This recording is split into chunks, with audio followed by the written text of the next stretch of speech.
Assalamualaikum warahmatullahi wabarakatuh. Jumpa kembali lagi dengan saya Udin dalam channel Kim Ude. Asiknya belajar kimia. Materi hari ini akan membicarakan tentang larutan elektrolit dan non-elektrolit.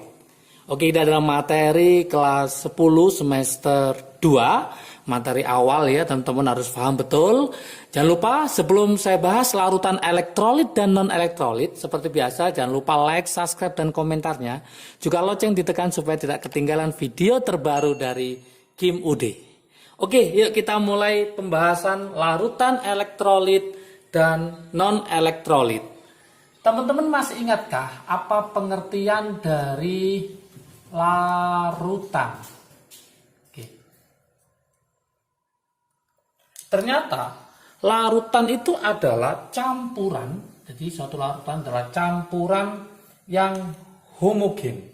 Jadi merupakan suatu campuran yang homogen, bukan heterogen ya, karena dia bisa menyatu. Dia terdiri dari dua, yaitu zat terlarut. Jadi terdiri dari zat terlarut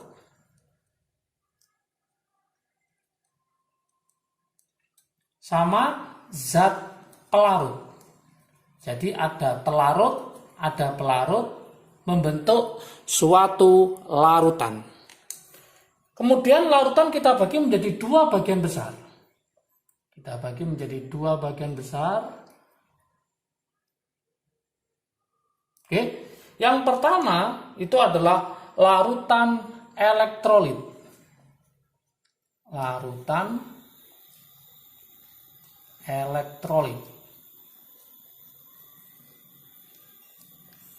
Yang kedua adalah larutan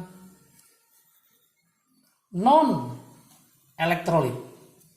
Jadi ada yang elektrolit, ada yang non-elektrolit. Dari kata aja udah kelihatan, untuk larutan elektrolit, berarti larutan ini artinya dia apa? Yaitu dapat menghantarkan listrik. Jadi larutan ini artinya dapat menghantarkan listrik.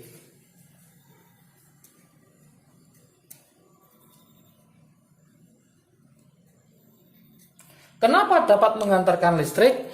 Karena dia adalah terionisasi. Jadi menghantarkan karena dia terionisasi menjadi apa? Menjadi ion-ion. Menjadi ion-ion yang penting ini, yang bergerak bebas.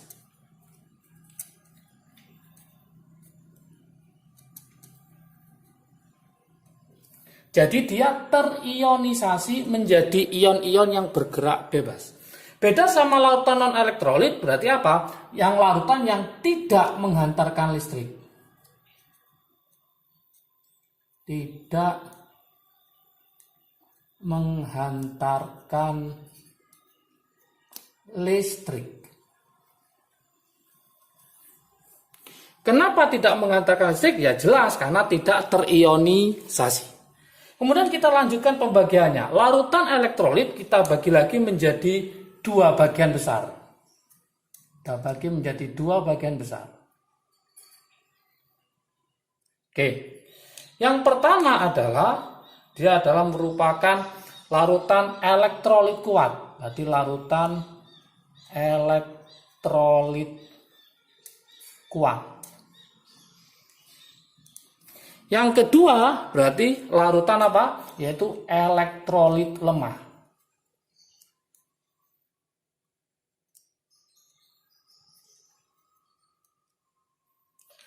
Elektrolit kuat dia menghantarkan listrik karena terionisasi. Karena elektrolit kuat maka terionisasinya itu adalah sempurna. Jadi terionisasi sempurna. Kemudian yang kedua, derajat ionisasi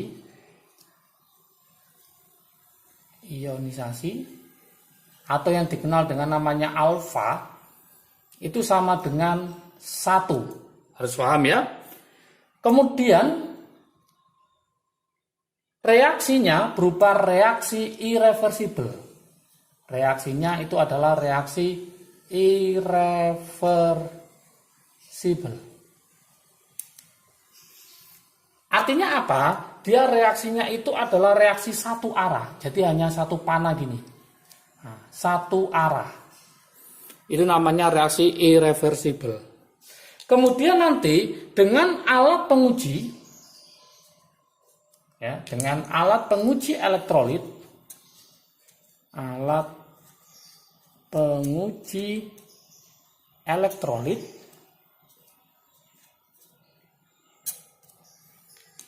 dia akan memberikan nyala lampu yang terang. Nyala lampu terang. Kemudian gelembung gasnya itu sangat banyak sekali. Dengan alat penguji, gelembung gas banyak. Oke.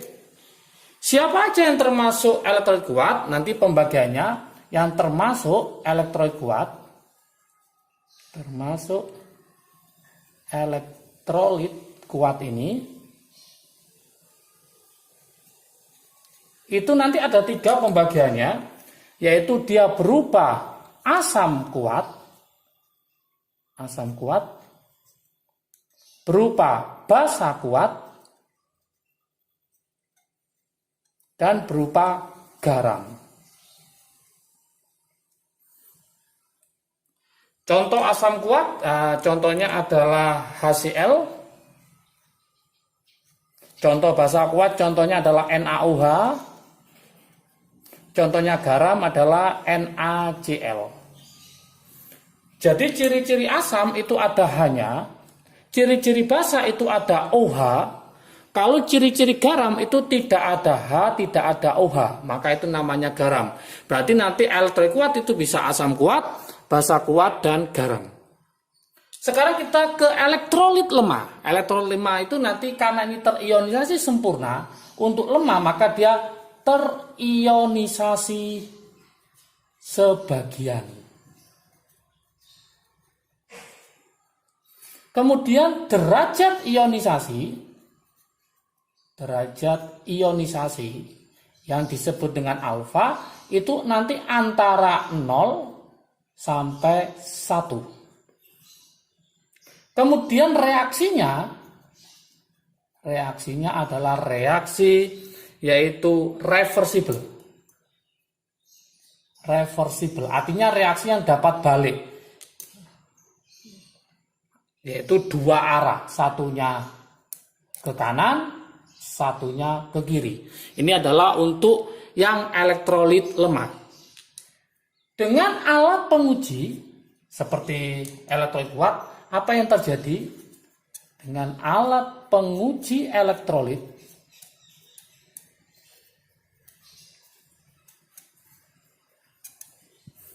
maka jangan salahkan sini adalah nyala lampunya redup.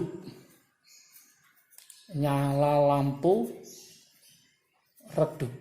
Atau kadang-kadang mati boleh. Tapi ada tapinya, yaitu apa? Gelembung gasnya sedikit. Gelembung gas sedikit dengan alat penguji. Yang termasuk elektrolit lemah,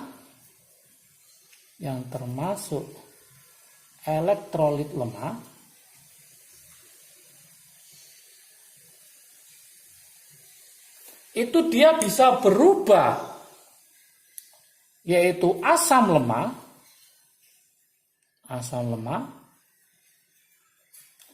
dan juga basa lemah. Contoh asam lemah yang sering keluar itu apa? Yaitu CH3COOH atau namanya asam cuka. Ada lagi HCN, asam sianida. Ada lagi H2S, asam sulfida. Ada lagi H3PO4, asam fosfat, dan seterusnya. Ada asam karbonat ya. Basa lemah itu contohnya misalkan ALOH 3 kali. Kemudian contoh lagi adalah ZNOH 2 kali. Ada FeOH 3 kali. Ini adalah basa lemah. Kita lanjutkan ke larutan non-elektrolit. Larutan elektrolit itu larutan yang tidak menghantarkan listrik. Kenapa dia tidak menghantarkan listrik? Jelas, karena tidak terionisasi. Tidak terionisasi. Itu yang pertama. Yang kedua, alfanya sama dengan 0. Oke, kalau yang kuat alfanya 1, ini antara 0 sampai 1, maka yang larutan non-elektrolit itu alfanya 0, artinya tidak mempunyai derajat ionisasi karena tidak terionisasi. Kemudian dengan alat penguji, oke, alat penguji elektrolit gimana? Untuk non-elektrolit, maka nyala lampunya mati. Nyala lampu mati. Padam ya. Kemudian gelembung gasnya tidak ada.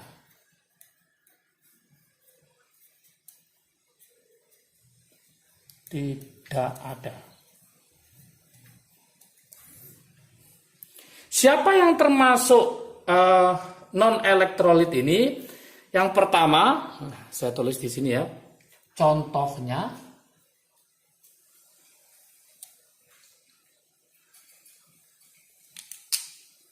yang termasuk non-elektrolit itu, contoh yang pertama itu golongannya yaitu gula. Gula yang sering itu nanti adalah glukosa. Rumusnya adalah C6H12O6.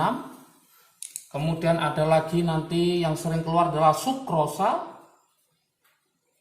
Sukrosa itu rumusnya adalah C12H22O11. Oke, itu contoh non-elektrolit. Yang kedua, itu contohnya adalah golongan alkohol. Alkohol contohnya adalah bisa etanol yang ada olnya, etanol, metanol, propanol. Rumusnya adalah C2H5OH. Kemudian contoh yang ketiga adalah air murni. Air murni yang disebut dengan namanya Aquades atau H2O ya. Kemudian contoh yang keempat untuk yang non-elektrolit, ini juga sering keluar, yaitu urea. Urea rumusnya adalah yaitu CONH2 2 kali. Kemudian golongan berikutnya adalah yang nomor 5, itu golongan dari hidrokarbon. Hidrokarbon itu nanti bisa berupa, namanya adalah alkana, alkena, alkuna. Oke. Jadi kesimpulannya adalah larutan ada dua, larutan elektrolit sama non-elektrolit. Teman-teman harus bisa membedakan dia itu elektrolit apa non, elektrolit kuat apa elektrolit lemah. Oke. Berikutnya, video berikutnya nanti kita akan menjelaskan tentang elektrolit kuat tadi. Ada asam kuat, basa kuat, garam. Siapakah yang termasuk asam kuat, siapakah yang termasuk basa kuat, ya nanti ada di bagian yang kedua. Maka pada bagian pertama ini harus paham dulu. Selanjutnya nanti jangan lupa tonton video berikutnya adalah bagian yang kedua, yaitu tentang pembagian siapa aja yang termasuk asam kuat, siapakah yang termasuk basa kuat, bagaimana cara membedakan antara asam kuat dan asam lemah, bagaimana cara membedakan basa kuat dan basa lemah, sehingga harus ditonton bagian yang kedua. Oke, jangan lupa kalau video ini bermanfaat bagi kalian, silahkan di-share ke teman kalian supaya manfaatnya semakin banyak lagi. Jangan lupa like, subscribe, dan komentarnya. Juga lonceng ditekan supaya tidak ketinggalan video terbaru. Oke, terus tonton video Kim UD, terus pahami kimia. Semoga nanti ujian UTBK, ujian masuk perguruan tinggi negeri semakin mudah. Karena sudah belajar mulai dari awal. Oke, semangat belajar, sukses selalu. Salam dari Kim UD, asiknya belajar kimia. Assalamualaikum warahmatullahi wabarakatuh.